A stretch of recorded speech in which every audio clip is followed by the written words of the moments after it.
Hey guys, welcome back to the Max Spence Business Podcast. Today, I have a very special guest. But before I jump into that, if you guys like the content I'm putting out, the people I'm interviewing, please like, subscribe, leave a review. It helps out a ton with the podcast.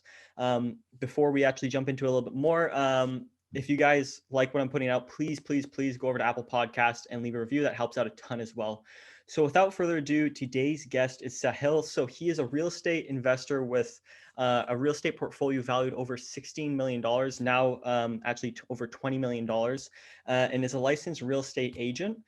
In 2017, Sahil started Mink Real Estate Capital, an investment firm focusing on acquiring and developing properties in the GTA. It's great having you on the show. Thank you so much for having me. Pleasure. Awesome. So for people that maybe don't know who you are, why don't you give a little bit of a quick backstory and sort of what led you into getting into real estate? Sure. Yeah. I've been in real estate for the last 10 years. I was doing investment banking in New York. Didn't resonate with me, came back, started getting into real estate. It's been a really good run in the last 10 years. I started off as an investor from 2010 to 2014. I was purely an investor with a full-time job. But I was in sales, but I transitioned into getting my real estate license and starting to help people with real estate investments such as myself. So as my portfolio started performing really better, and I started expanding, a lot of people started coming to me and saying the same thing. Can you help us with our portfolio? Can you help us suggest some good investments? So it made a transition into being an investor focused real estate agent in Toronto. And ever since, I've been really busy with working with tons of clients, tons of investors. But my primary focus still lies on growing my personal portfolio, which currently, as you said, is $20 million, and it solely focuses on freehold detached houses in Toronto. So I still haven't purchased anything outside of Toronto. Everything I own is within Toronto, and that's where I keep my focus and my niche. And yeah, it's been a really cool journey, not to say. And markets have been really explosive in the last 10 years. But as I was telling you earlier, like if you're the kind of real estate investor that's performing better than market, you can really scale up quick. Oh, okay. Awesome. Which I'm excited to jump into a little bit deeper further on in the podcast. But going back to sort of your origin and and the beginning, actually talking about so I have an interesting question about this. You're in the investment banking world, like the market and all that sort of stuff on I guess, were you on Wall Street or just in New York City? Yeah, so I was working on Wall Street. I was there for about a year and a half. It was just like entry position. So I was an analyst there. It was, crazy hours you were working. And I straight out of Laurier, it was a dream job, but, it didn't take me long to realize this is not something that I'm interested in doing. I didn't like the New York lifestyle. I didn't like the banking lifestyle. So I wanted to do something a little bit more entrepreneurial. And I came back with one rule, that I want to get into sales and I don't want to wear something that's formal. So I wanted to get a little bit more with, on the ground. And I got a sales job with Nestle, corporate sales job with Nestle. So yeah, and ever since, I've loved being in sales, and anything entrepreneurial or business related is where I wanted to be, and that's where I have the privilege of doing now. Oh, okay, awesome. So talking about that, two questions that I think would be pretty beneficial to the viewers. One would be, what were the pros and like, because people like the majority of my demographic is younger people that are probably just going into like getting their first career job. So what did you sort of find were the pros and cons of being in the banking world and why you decided to switch? And two, being like looking back on it now, do you wish you sort of would have went straight into something more real estate based, or let's say working at Nestle or working in a sales job? Looking back on it now, like what advice would you give on that? Yeah, so look, when you're in university, it's very difficult to expect someone to know exactly what they want to do for the rest of their life, right? So, you typically, what you do is you graduate high school, you pick a profession industry that you think you like, and at the time, this is talking about pre-housing crash in US. This is 2008, so it was like the cool thing to do was banking. Today, it's similar to how people view like being in the tech industry. It was like the hot thing to do back in the day. So 2008, when I graduated, all I wanted to do was invest in banking without even really knowing what investment banking entailed, right? So pros and cons at the time, like the obvious pro was that you make a lot of money working in Wall Street. It was a dream job, so money was really good. And the con was that you end up working crazy hours, and there's always going to be a ceiling, right? If you're working in a job, there's always going to be that ceiling. It's very difficult to achieve financial freedom being in a job where you're dependent on that paycheck to paycheck kind of situation. So it's my only advice to a lot of people is that try and figure out as early as possible what kind of career you want to be in. I actually, work with a lot of students straight out of university, even in Ryerson, York, and my personal mentorship that I teach. And the biggest thing I teach is that if you feel like the industry that you're in doesn't resonate with you, it's never going to get easier to leave. You always so try and create that path of transition into somewhere where you want to be right away, right? It's really, really important for you to like sort of map out where you want to be eventually. And once you've found something that you really love and you're passionate about, you got to hold on to that and really excel in that. So that's basically my best advice to anybody as early as possible, which is get out of school.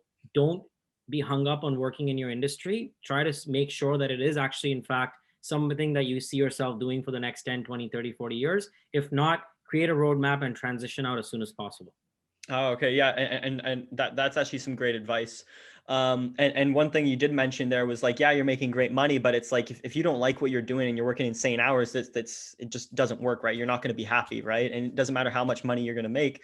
And even in that role, even in that job role, you're not going to make enough that's going to allow you actually to transition and do your own thing. Right. Yeah, Um, absolutely. so now talking, yeah, sorry, I was just thinking, I had another question that I wanted to ask you there. Um, what was it? It was a good question. No worries. Okay, yeah, actually, there it is. So yeah, with real estate, the thing I noticed with real estate, and I don't know if it's sort of like a bias sort of look at, because I have a lot of real estate investors, is I find a lot of people I talk to is like sort of once they touch real estate and once they get involved in real estate, everybody sort of seems to really like it and enjoy it. Maybe not as like a real estate agent, but more the investing side of buying property. And I was wondering, like, do you think a lot of people should always consider going down that route? Like, let's say in the business world, like, go into the real estate sort of space of investing. Well, it's a very general kind of, or like everybody is very always interested in talking about real estate and working real estate, but I completely disagree. I don't think real estate is for everybody. Like, for example, like if you don't have the risk taking appetite, if you're not built for like, because real estate is not black and white as much as people think, right? There's a lot of factors that can really require you to like be very patient. There's a lot of factors that you have to be extremely thick skinned to like sort of pass. So, for example, in my last 10 years, I can tell you the countless amount of problems I've had with tenants. I've had, so many problems with contractors. In fact, I'm dealing with a contractor right now that ended up being sort of like, not very upfront and straightforward. So, real estate, if you're looking for something that is black and white, and if you're expecting real estate to be a kind of investment that you think is going to be a very, very smooth thing, and you're not prepared to like go through the problems that it can inevitably have, then real estate is not for you. Then stick with stocks and stick with 9 to 5, because real estate is something that you absolutely at all times have to be prepared for something unexpected, right? So if you're, it has a lot of benefits and you can reap the benefits, but it doesn't come without problems. And if you've been in real estate and early on you hit the luck and you haven't had the problem with your first and second property, as you scale up your portfolio, you have to be prepared for the unexpected. And that's when the best advice is work with the experts who can guide you through those issues, because real estate can have a mountain of problems. But if you're not going to have the right people beside you, if you're not going to be able to have the perseverance of pushing through the barriers, you're not going to be successful in real estate, and you're going to end up frustrating yourself just like any other job. But in this case, you're also going to bleed a lot of money. So that's just my 2 cents on real estate and people wanting to get into real estate and everybody thinking that real estate is for them. It's not.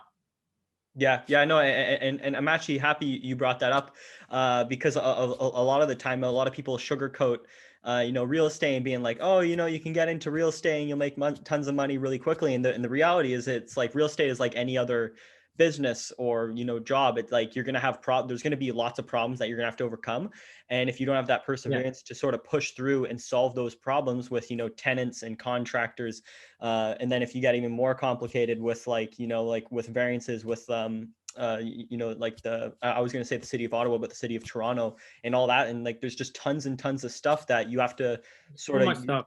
And yeah. don't get me wrong, if you have the ability to push through that, then like real estate can be one of the most lucrative wealth building careers. Absolutely. And but doesn't come without those problems. And people who grow frustrated really quick with small issues and don't know how understand that they have to push through it, those are the people that I really question if this is the right industry for you or not. Yeah, yeah, yeah, 100%. So now jumping to the scaling up, and so you were working at Nestle as a a sales guy, and you started saving up money, and you sort of decided to push that money instead of like let's say stocks or something more into the real estate side of things. So you bought that first. What was the first property that you actually just bought? Yeah, so in 2010, when I came back to Toronto, I was looking to buy a property for myself. And at the time, condos were about $500,000 for a two-bedroom central Toronto, and detached homes was about 550 to 600,000. So there wasn't much gap between the condos and the detached market. So to me, right, as a person who got into real estate by accident, in the sense I was looking to buy somewhere for myself and move in, I kind of just realized that the started studying into it more. I come from an economics and finance background. All of a sudden, accidentally, I started researching about real estate a lot more, and I started seeing an opportunity there. And my first property was a detached bungalow that I bought in central Toronto. I moved into the basement, rented out my main floor. My cash flows was breaking even because the main floor tenant was essentially paying for the entire mortgage, and I was living for free in the basement. Uh, Fast forward 5 or 6 years, in 2016, I sold the same property for a $1 million profit for 1.5 million. That gave me that big push in the beginning, and I bought three more, and I kept going from there. And where I come in is, even for my clients or even for like my own personal self, I consider that if you know something well, and for example, I feel like I have a good grip on what's going on in the real estate market, and I have a good sense of how to identify properties that are poised towards some really good equity growth. And I use that to my ability, and I study trends really well and stuff like that, and I use that and I implemented it, and for myself and my clients, which is why I've achieved tremendous success in my own portfolio and helped a lot of people do the same in theirs. Oh, okay, okay, yeah, yeah. So I was listening to that, and that's a crazy return that like you got that $1 million return on that property, which is absolutely insane. People are probably listening to that and like, how'd you do that? How'd you do that? And you're probably gonna say somewhere like like that was just with the market, right? Like the market sort of worked Right. out, and you put strategic renovations into that property that turned out to be very beneficial.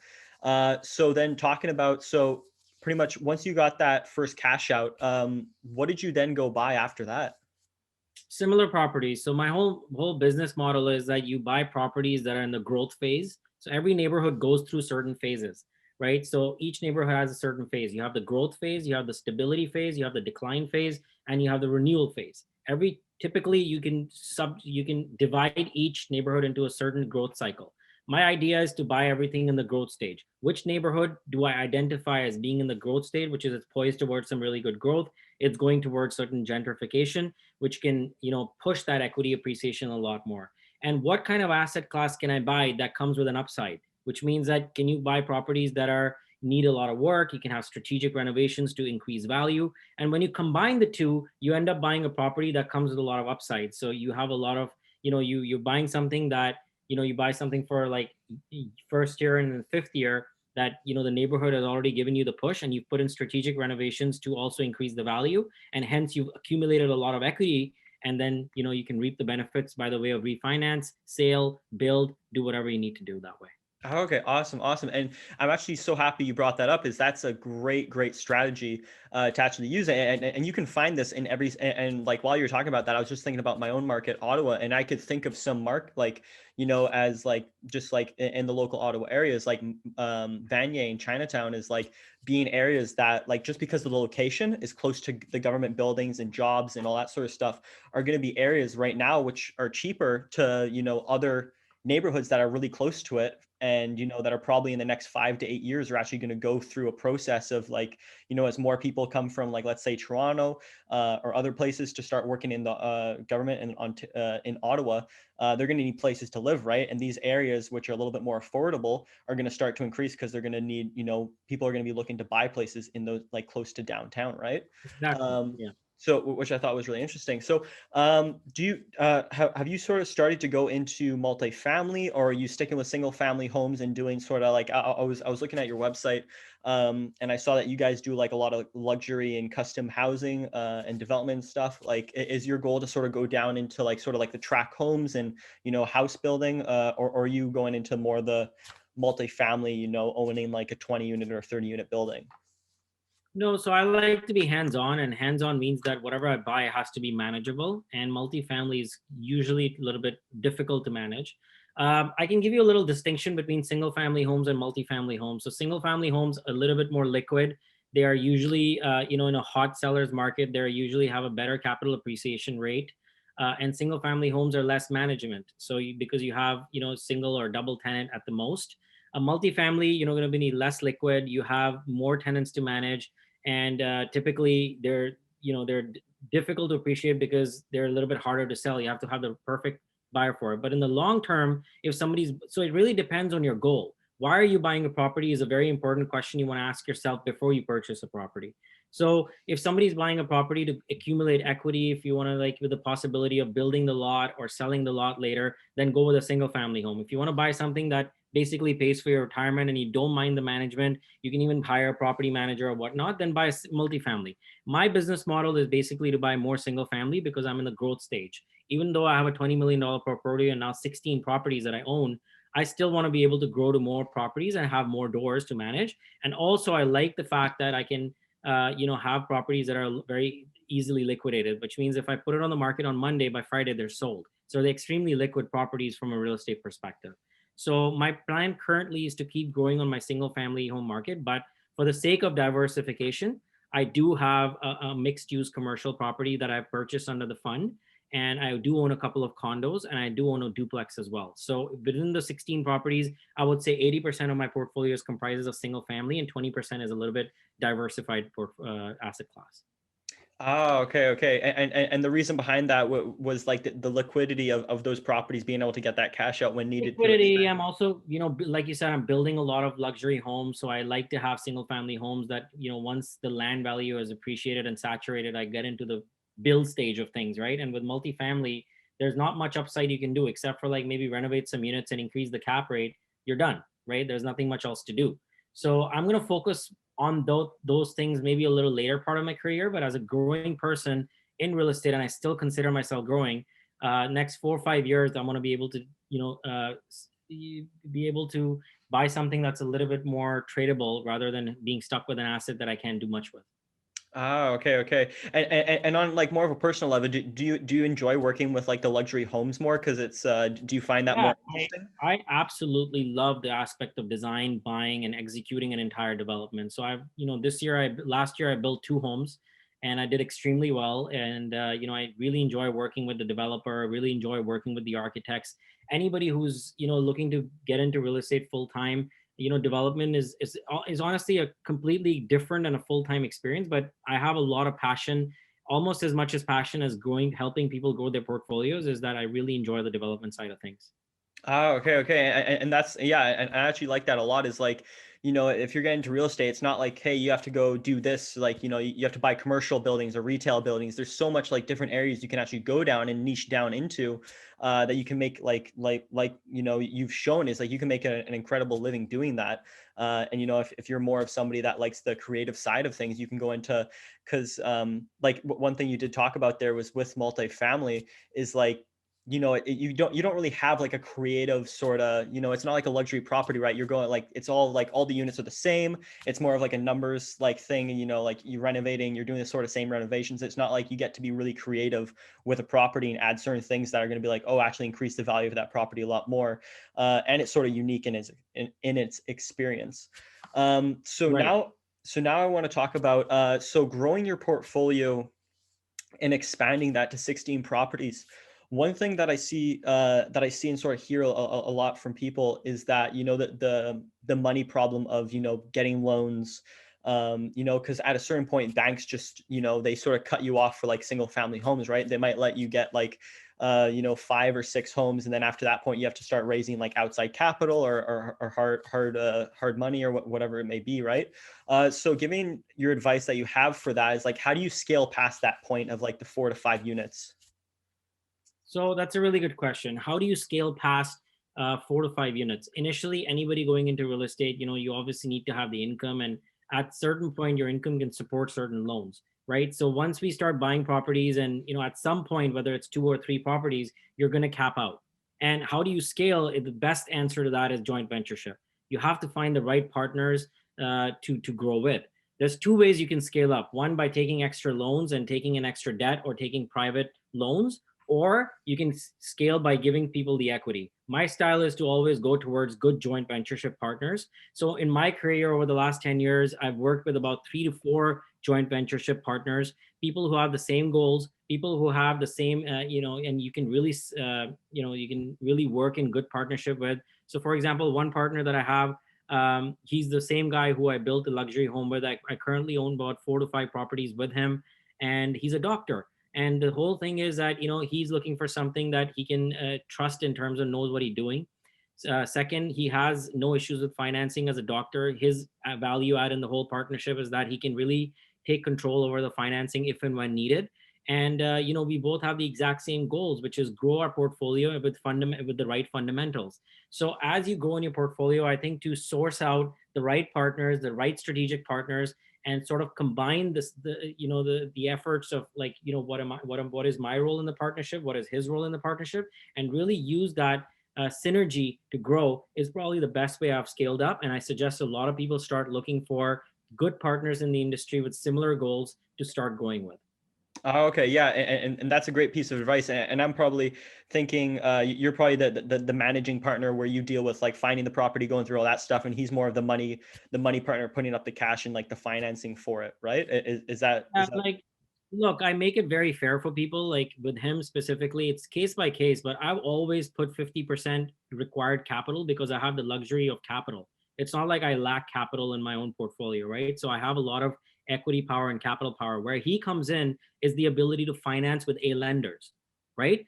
Because like for example, if we buy something for $1 million and we're putting 20% down, I put 100,000 and he puts 100,000, but the loan gets in his name or into the corporation's name, and he's the signing authority. So when I say strategic partners, source for strategic partners, but don't spread yourself so thin that even for the part of the down payment, you're supposed to take that private loan from your partner, because one way or the other, no one's going to give you the entire down payment, take the entire property under their name. What exactly are they doing that for, right? So you want to sort of make it fair and long-term sustainable with your partners. So what I say is that, when you're in a partnership with someone, make it fair, make it mutually beneficial for both people. And if you see that partner as somebody that you're going to work in the long term with, obviously be the managing partner, but at the same time be have enough good successful ideas to execute, right? So that's how I've done it with my partners. I've kept it very fair and straightforward, and therefore with the successful returns, they always have my back when I need them, in terms of like, hey, it's a good properties come in the market. Sometimes these partners with my history don't even need to see the property anymore. They trust my word for it. So I've built that reputation, and I suggest anybody who wants to do good work in the industry should go out there and build that reputable relationships with people that they can actually deliver. Oh, okay, okay, awesome, awesome. Yeah, and what you talked about there with the partnership, because some people might be listening to that and then be like, they might be starting of looking for a partnership, and they're like, well, what's a reasonable partnership, right? Like, how much should it be? 50-50? Should it be 60-40? Like, how do I sort of gauge like, because people are going to be bringing their own money. Like, let's say if they're a money partner and they say, well, I'm bringing the money, I should be getting, let's say 60%. You're like, well, I'm doing all the work, and it's like sort of understanding.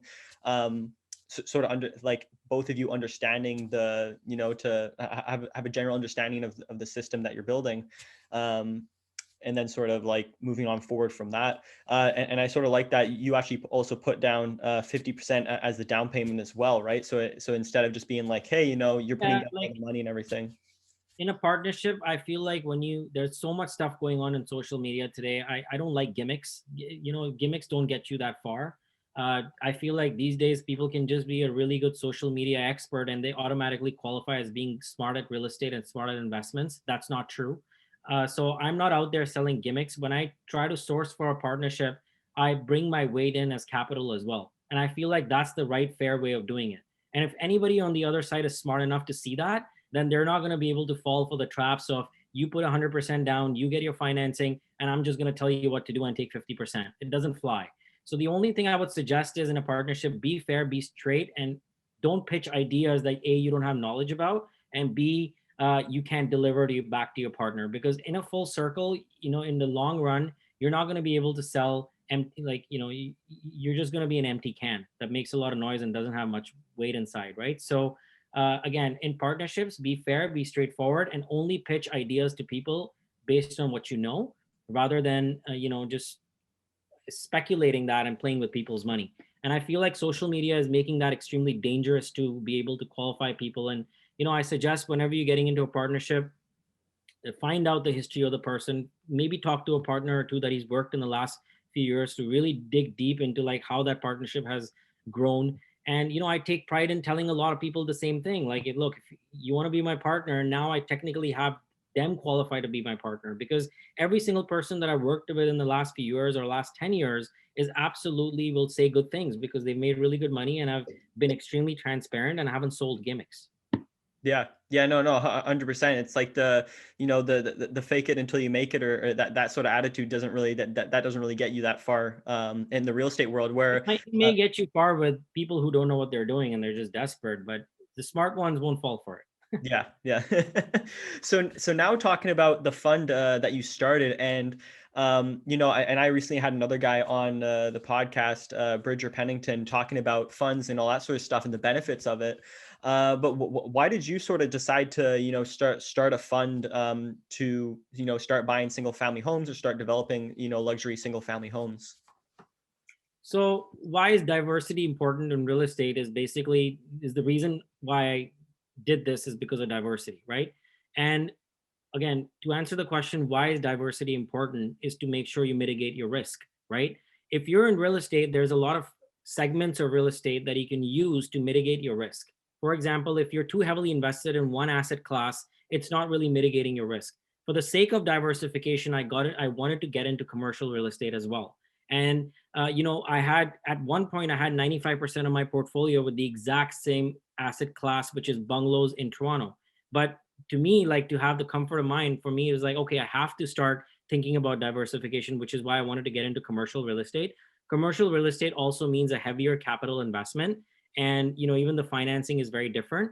So for the sake of diversification, I started this fund in which I invited a few high net worth individuals and I said, look, we'll all put 20% down. We're 5 partners and we'll be able to diversify into commercial real estate. So that's why I got into commercial real estate. The plan is not to grow the fund to a point that, again, you have to keep an eye on management. And I like to do things that are a bit more hands-on.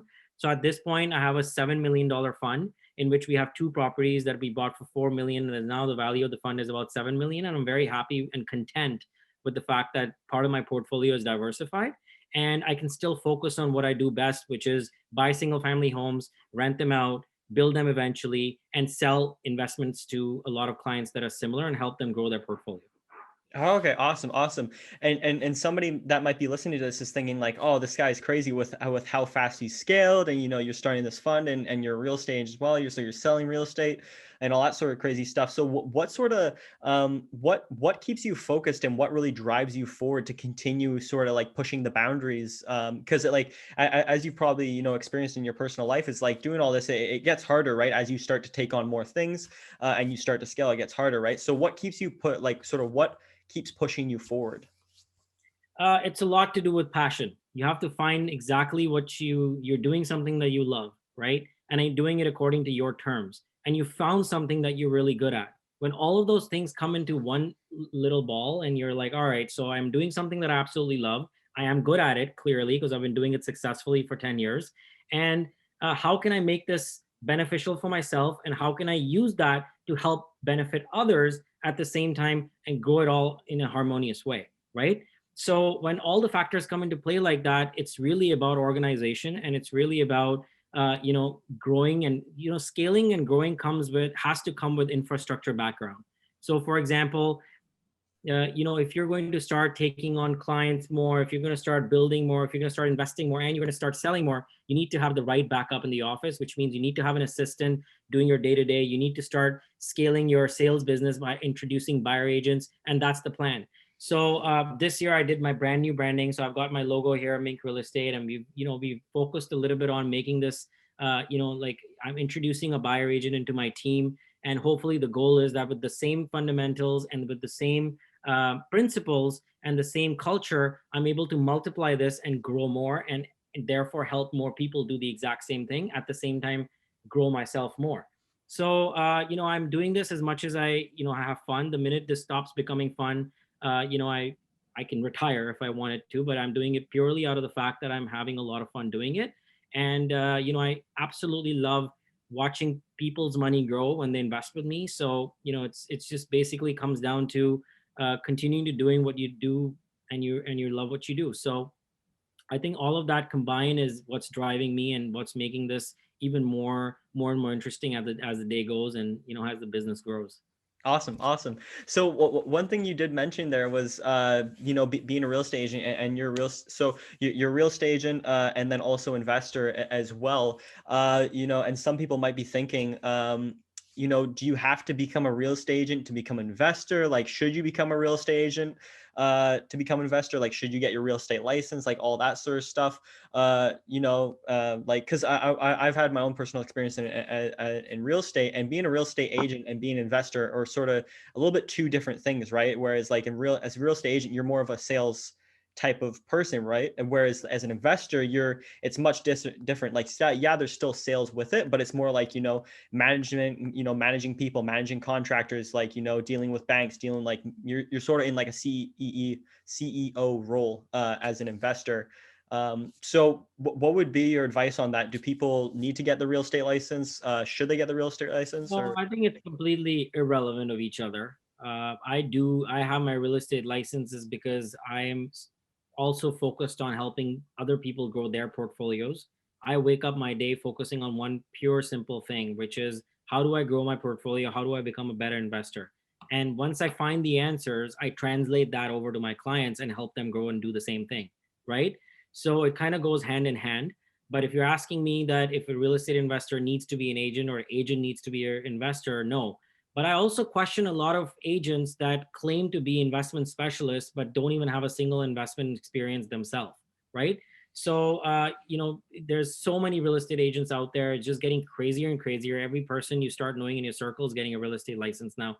But what I question is for consumers, is it that hard to identify somebody that is a good investment specialist from somebody who's not? The simple question is go and ask that person what exactly has he invested in the last 5 years and how has he performed. If he hasn't even bought a single property for himself, or once you dig into his own investment portfolio and then the results are not that impressive, at that point your answer is that you should be working with somebody who has done it for themselves and who's also performed really well, and therefore you can narrow it down by saying this guy knows what he's doing for himself and therefore he can help me as well, and therefore they go hand in hand, right?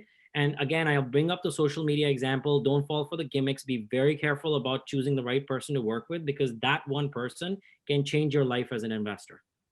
Yeah, no, 100%. And that's one thing that I've sort of seen is like by talking to different real estate agents and different investors, right? That there is a huge difference between some really good ones that can, like you said, can change your life by just the amount of knowledge that they have on real estate, but also business in general and sort of life around business. And then there's the other people that like, yeah, they sort of know about real estate and investing, but not to the same level, right? But they And know I mean, social media really well. yeah, Know yeah, how to like post stories 8 times a day, and they know how to put 25 posts, and that somehow translates them that these guys are experts. Not true. yeah. It's so yeah, I'm so not trying doing. to hate. I'm just trying to be very real, because it pisses me off when a lot of people go out there and start claiming to be the specialist, but they don't have any experience of their own. And it's kind of sad because the consumer ends up getting very confused. Yeah, no, 100%, and I agree with that. You know, is like you need to do You your can sense research. my passion in that subject, eh? Yeah. Yeah, no, but it is a very fair point. Like, I recently had a guy on a podcast that's a business coach and also a real estate coach. And he is probably, to be honest, is probably one of the best people I've ever met for real estate investing and business. And he's Wow. absolutely phenomenal. And I was telling, I was like, cause he sent me some case studies for free and stuff. And I was reading over them. And I was like, this is some of the best, you know, case studies about business and real estate I've ever seen. And like how he talked about it and the understanding of it was like crazy. And he was just saying, he says, yeah, he says, it's like being the tallest, he like his words, he's like, it's like being the tallest dwarf, right? Like, there's a lot of like bad, you know, out there, there's a lot of like bad, you know, teachers on real estate and business and social media and all these gurus, like you're saying, right, that, you know, are going to charge you a ridiculous amount of money.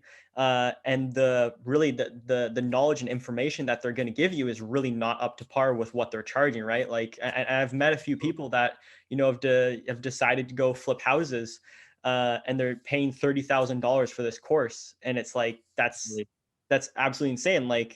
Like 30,000, and then, you know, like a couple of years later it just hasn't panned out for them because the course is just not good. It's just a crap course, to be honest. So yeah, so actually talking about that, like what other things can you do to sort of like like, because when you first get into this world, and I remember when I first got into like understanding a little bit more about real estate and sort of finding a passion for it, there's a lot of information out there, right? There's a lot of Right. information, a lot of bullshit out there as well. And when you first get into it, you can only take everything sort of at face value, right? Because like you don't have that experience of dealing with like different people and, you know, talking to people that are actually really smart and know what they're doing in real estate, and then talking to other people that are like, you can sort of see like, oh, this guy sort of does not know what he's talking about at all. And it's sort of just like fluff that he's sort of just speaking. So what can you do to sort of understand that at the beginning stages and sort of not get caught in, you know, paying that 20 or $30,000 or paying for these courses that just really don't get you anywhere? Yeah, so I mean, I think podcast is a fantastic way to source experts because typically, if you're not an expert and if you haven't been successful, you're not going to make it to people's successful podcasts. So, for example, like, if you look at different kind of podcasts that are out there today in Toronto, like you can find some really smart people through that podcast. Like you've got me, you've got some really good experts coming onto your podcast. Andrew Hines got really good people coming onto his podcast. A lot of other people have, so you can sort of see and listen to people and sort of select a person that kind of you resonate with, right? I think it's extremely important, and it's more important than even trying to like initially spend more time. And look, you're not going to be able to become a property expert overnight, so you'd rather spend more time selecting the person than to like going and speculating on what's the right property and learning real estate, because that one person, if you spend enough time looking into, and you found that person, you can go ahead and like offer your internship services. You can offer, like, hey, do you mind if I like accompany you in some, there's a lot of programs out there that are insanely expensive, but to be honest, people who are really good and really good experts, they're not out there to like rip you off either, right? They like to give back. They like to meet people that are genuinely interested. So for example, I'm an agent and a lot of people come to me and say, can we get help, can we do this, can we invest? And I give them two options: either you pay me $250 an hour for a consultation, or you hire me as an agent and I will help you. I'm not going to go and charge them 30, 40, $50,000 to teach a course where I can say you'll learn through the whole process and I'll help you educate through the process. Because either way, if you're my client, I'm not going to help you buy something without the factor of education involved in it. So I truly believe that you should learn about what you're buying so that once you resonate with the strategy, you can go and execute the purchase, you come back for more, or you go from there. And that's where, as a person or a guru, you're able to help people without charging them upfront and sort of just raping them with like crazy costs. Yeah. So I hope that answers your question. But Yeah, no. Like that's 100%. Like the majority of the people that really know what they're doing aren't really out there, you know, trying to sell courses on, you know, real estate. Like that's not their main business. Their main business is doing real estate, right? Like that's their main exactly, business yeah. is investing in real estate, you know, opening up funds, raising, you know, let's say tens of millions or even hundreds of millions of dollars to go buy real estate. They're not out there trying to sell a $15,000 course or something like that, right? Right, Um, right. so we're coming to the end here. Thank you for coming on the show. Where can people find out more about you? You know, let's say if they're in the Toronto area and they just want to reach out to you to sort of have a conversation about real estate, or they're looking to buy real estate. Before actually, sorry, I just remember one last question before we actually end here. If you're still good with time. Yeah, yeah, yeah. Yeah. Okay. Awesome. So, yeah. So one thing I just wanted to ask you quickly is like, let's say somebody has, like $50,000 to $80,000 saved up, and they're listening to this podcast. What would you recommend with that money? Like, and they want to invest in real estate. What would you recommend them to do? So first of all, you have to select what your affordability is with that $50,000 to $60,000. I mean, your first step is to go and get qualified for a mortgage. See how much you can individually raise. So let's say if you get 50,000, so let's say you take $50,000 and a mortgage agent tells you with 10% down, you can buy something for $500,000. Clearly, for $500,000, you're not going to buy anything in Toronto. So at that point, the choice becomes: do I partner with somebody and double up on my purchase price, which is $1 million, and buy something for 50% that's really, within Toronto? Or with $500,000, what are my other choices in the GTA, right? And usually these come with like pros and cons. For me, the idea is that you rather buy 50% of something that's really, really good than 100% of something that's stupid, right? So really select the right kind of asset and go from there. So you have to create certain options and see which one works for you best. So 50, $60,000, doesn't get you far within Toronto, but again, the option is, are you willing to go step out of Toronto? And that comes with extra management, more risk because you're buying something for 100%. I think it's a fantastic way to joint venture with somebody with a similar amount of like situation who's stuck in the similar position. Discuss your goals up front and then be able to like sort of go through the options that you have, find the right person who can help you through that process and go and execute. Okay, awesome. Yeah, that's some great advice. Is like the partnerships, and that's something that probably people don't think about. Is like, when you're first getting into it, it's like, oh, I gotta go buy this piece of like this real, like I want to get into real estate, and I have to buy it myself 100%, right? But it's like, no, you can like you're just saying is like you can double up, you can get into a partnership, and if you're able to hop into a partnership with like actually instead of taking that $30,000 or $40,000 paying for a course, if you jump into a partnership with a very experienced, real estate investor who has a couple Yeah. years and has done really well previously, you'll probably learn a lot more from that person, being able to do that partnership than let's say buying that course or whatever, right? And it also at the end of the day, you actually have a piece of real estate that in 5 to 6 or 8 years or 10 years, however long, you can actually sell it and make a profit on. So that's some great advice, and I love that.